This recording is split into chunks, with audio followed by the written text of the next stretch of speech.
மண்பாண்ட தொழிலாளர்களுக்கு மழைக்கால நிவாரணமாக ரூபாய் 10,000 வழங்கிட வேண்டுமென சங்கத்தின் தலைவர் டாக்டர் வி. தியாகராஜன் நீலகண்டர் அவர்கள் தமிழக அரசுக்கு கோரிக்கை. அகில இந்திய தொழிலாளர்கள் முன்னேற்றக் கழகம் மற்றும் மண்பாண்ட சங்க தொழிலாளர்கள் சார்பில் ஆலோசனைக் கூட்டம் திருச்சி அலங்கார அன்னை மஹாலில் நடைபெற்றது. இந்த மாபெரும் ஆலோசனைக் கூட்டத்திற்கு சிறப்பு அழைப்பாளராக அதிமுக சிறுபான்மையினர் நலப்பிரிவு கழக துணைச் செயலாளர் திருமதி ஃபாத்திமா அலி அவர்கள் கலந்து கொண்டு இக்கூட்டத்திற்கு தலைமை தாங்கினார். இந்த ஆலோசனைக் கூட்டத்திற்கு சங்கத்தின் தலைவர் டாக்டர் வி. தியாகராஜன் நீலகண்டர் அவர்கள் முன்னிலை வகித்தார். அதனைத் தொடர்ந்து பேசிய திருமதி ஃபாத்திமா அலி அவர்கள் கூறும்போது, அகில இந்திய தொழிலாளர்கள் முன்னேற்றக் கழகம் மற்றும் மண்பாண்ட சங்க தொழிலாளர்கள் சங்கத்தின் சார்பில் வைக்கப்பட்ட கோரிக்கைகள் அனைத்தும் நிறைவேற்றப்பட, ஒன்று, அதனை அனைத்திந்திய அண்ணா திராவிட முன்னேற்றக் கழகம் ஆட்சி அமைந்தவுடன் உங்களுடைய நியாயமான கோரிக்கை நிறைவேற்றப்படும் என உறுதியளித்தார். மேலும் சங்கத்தின் முக்கிய தீர்மானங்கள் நிறைவேற்றப்பட்டன. அவை மண்பாண்ட தொழிலாளர்களுக்கு மழைக்கால நிவாரணமாக ரூபாய் 10,000 வழங்கிட வேண்டும். மேலும் தமிழ்நாடு முழுவதும் மண்பாண்டங்கள் செய்ய அரசு களிமண் எடுப்பதற்கு முழு அனுமதி வழங்க வேண்டும்.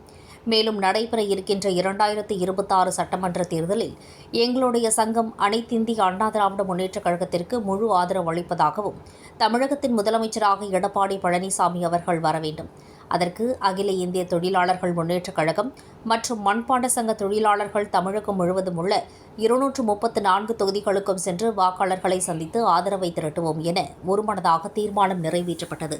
மேலும் அதனைத் தொடர்ந்து சங்கத்தின் தலைவர் டாக்டர் வி. தியாகராஜன் நீலகண்டர் அவர்கள் பேசும்போது, அனைத்திந்திய அண்ணா திராவிட முன்னேற்றக் கழகத்தின் தலைமையில் எங்களின் அகில இந்திய தொழிலாளர்கள் முன்னேற்றக் கழகம் மற்றும் அகில இந்திய குழலாளர் முன்னேற்ற அமைப்பு சாரா மண்பாண்ட தொழிலாளர்கள் நலசங்கத்தின் சார்பில் மாண்புமிகு அண்ணன் எடப்பாடி கே. பழனிசாமி, முன்னாள் முதல்வரும் எதிர்க்கட்சித் தலைவருமான கழக பொதுச் செயலாளர் அவர்களின் தலைமையிலான அனைத்திந்திய அண்ணா திராவிட முன்னேற்றக் கழகத்தின் முழு ஆதரவும் வழங்கி 234 தொகுதியிலும் பிரச்சாரம் செய்து தமிழ்நாட்டின் முதல்வராக வெற்றி பெற பாடுபடுவோம் என இந்த தீர்மானத்தை நிறைவேற்றி கீழ்க்கண்ட கோரிக்கைகளை தேர்தல் வாக்குறுதிகளாக அறிவிக்க சமர்ப்பிக்கிறோம் என தெரிவித்தார். மேலும் இந்த ஆலோசனைக் கூட்டத்தில் சங்கத்தின் மாநில தலைவர் திவ்யநாதன், தேசிய துணைத் தலைவர் கே. எஸ். ராதாகிருஷ்ணன், மாநில செயலாளர் எஸ். ரவி, மாநில பொருளாளர் எம். சண்முகம் மற்றும் சிவகாசி காளிதாஸ், மாணிக்கவாசகம், சண்முகம், பரமேஸ்வரி, வனிதா, பிரவீனா, தீபா, செங்குணம் முத்துசாமி மற்றும் மாநில மாவட்ட நிர்வாகிகள், உறுப்பினர்கள் இதில் திரளாக கலந்து கொண்டனர். நிகழ்ச்சியின் நிறைவாக ராதாகிருஷ்ணன் அவர்கள் நன்றியுரை வழங்கினார்.